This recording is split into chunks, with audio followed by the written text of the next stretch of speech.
तो हेलो दोस्तों, good morning. कैसे हैं आप सभी? आई होप कि दोस्तों सभी अच्छे होंगे और अच्छे से पढ़ाई कर रहे होंगे। तो दोस्तों हमारी जो सीरीज चल रही थी, तो हम अभी यहाँ पर करा रहे थे दोस्तों आपके लिए जो गेसिंग पेपर्स है उनका हम सोल्यूशन दे रहे थे। ठीक है, सोल्यूशंस हमारा जो प्लेलिस्ट है 2006 की, उसमें जाकर के सारे सोल्यूशंस मिल जाएंगे। लेकिन इम्पोर्टेंट है यहाँ पर गेसिंग पेपर। ठीक है दोस्तों, तो हमारा गेसिंग पेपर है ये सेकंड सेमेस्टर का 6th पेपर है, लॉ ऑफ टैक्सेशन। चलिए दोस्तों देखते हैं कि क्या है हमारा गेसिंग पेपर। देखिए 3 सीरीज दे रखी हैं इसमें, आपको पता ही है। ठीक है, तो फर्स्ट सीरीज में हमने इसमें 10 क्वेश्चंस रखे हैं और इन 10 क्वेश्चंस में वेरी शॉर्ट क्वेश्चंस आपको देखने के लिए मिलेंगे जो कि बहुत ज़्यादा इंपॉर्टेंट है। चलिए तो स्टार्ट करते हैं। देखिए पहला क्वेश्चन है, करदाता किसे कहते हैं? What is assessee? करदाता किसे कहते हैं? दूसरा क्वेश्चन है, अशोधित ह्रास क्या है? अनएब्जॉर्बेड डेप्रिसिएशंस। ठीक है दोस्तों। तीसरा क्वेश्चन है, निर्धारण वर्ष, व्हाट इज असेसमेंट ईयर? चौथा क्वेश्चन है, गत वर्ष, what do you mean bye previous year? उसके बाद है पांचवा क्वेश्चन, ग्रेच्युटी क्या है?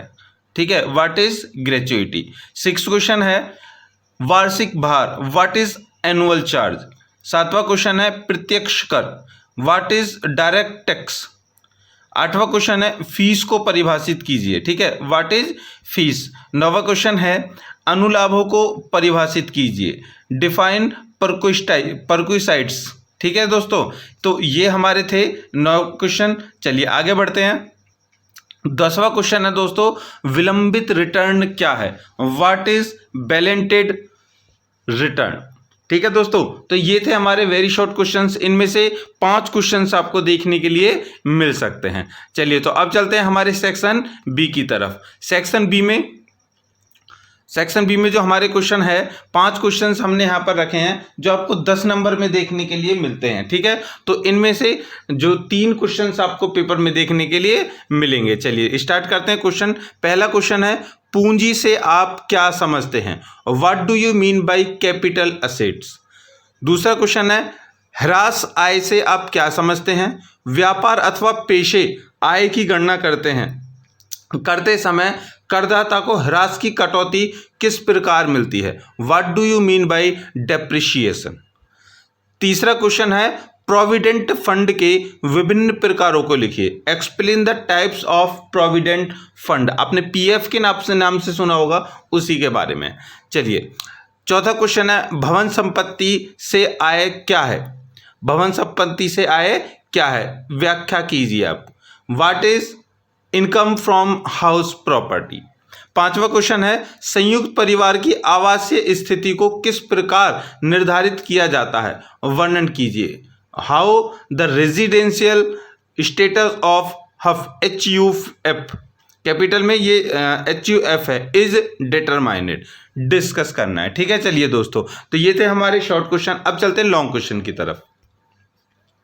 लॉन्ग क्वेश्चन में है, सबसे पहला क्वेश्चन है, कृषि योग्य आय क्या है? इसकी कृषि योग्य आय पार्शियल इंटीग्रेशन स्कीम के साथ व्याख्या कीजिए। What is agricultural income? Define it with scheme of partial integration of agriculture income. ये लॉन्ग क्वेश्चन है दोस्तों। ठीक है, दूसरा क्वेश्चन है, वेतन की परिभाषा दीजिए। वेतन में कौन सी आय सम्मिलित है? कौन कौन सी आय सम्मिलित हैं, उदाहरण सहित लिखिए।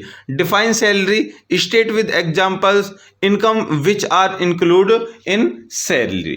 ठीक है दोस्तों, चलिए तीसरा क्वेश्चन है, भारत में आयकर विधान के इतिहास को संक्षेप में लिखिए।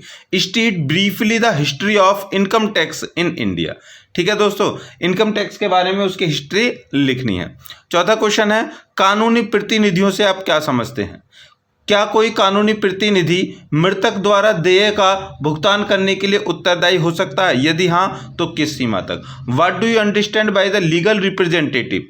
Can a legal representative be liable to pay tax payable by the deceased? If so, to what extent? पांचवा और अंतिम क्वेश्चन है, स्थायी खाता संख्या से आप क्या समझते हैं। स्थायी खाता नहीं है, ये खाता है, ठीक है दोस्तों। स्थायी खाता संख्या से आप क्या समझते हैं।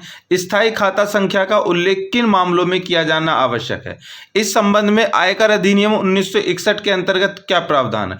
What do you mean by a PAN permanent account number, under what matters in necessary to due to permanent to out, क्या लिख रहा है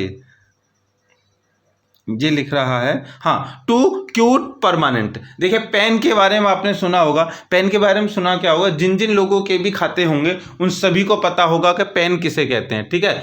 पेन एक कार्ड होता है, आधार कार्ड की तरह होता है, वो बैंकों में जो लाइबल होता है, ठीक है दोस्तों। चलिए, तो उसके बारे में हमें पूरा यहाँ पर लिखना है। तो ये थे हमारे जो क्वेश्चन, शॉर्ट भी हो गए, वेरी शॉर्ट हो गए और लॉन्ग भी हो गए, ठीक है दोस्तों। तो बेस्ट ऑफ लक आपके एग्जाम के लिए, प्रिपेयर कर लीजिए इन सारे क्वेश्चंस को, ठीक है। सॉल्यूशन के लिए विजिट करें इनकी प्लेलिस्ट में, जो हमारे चैनल के प्लेलिस्ट सेंटर में मिल जाएगी। चलिए मिलते हैं नेक्स्ट क्वेश्चन के साथ में, नेक्स्ट गेसिंग पेपर के साथ में। लेकिन करना क्या है, वैसे तो इस सीरीज का तो खत्म हो गया, ठीक है। हाँ, तो यहाँ पर ये पेपर खत्म हो चुका है। आपको बस इसको ज़्यादा से ज़्यादा लोगों तक पहुँचाना है दोस्तों, शेयर करना है ताकि सभी को इसका लाभ मिल सके, ठीक है दोस्तों। चलिए मिलते हैं नेक्स्ट वीडियो।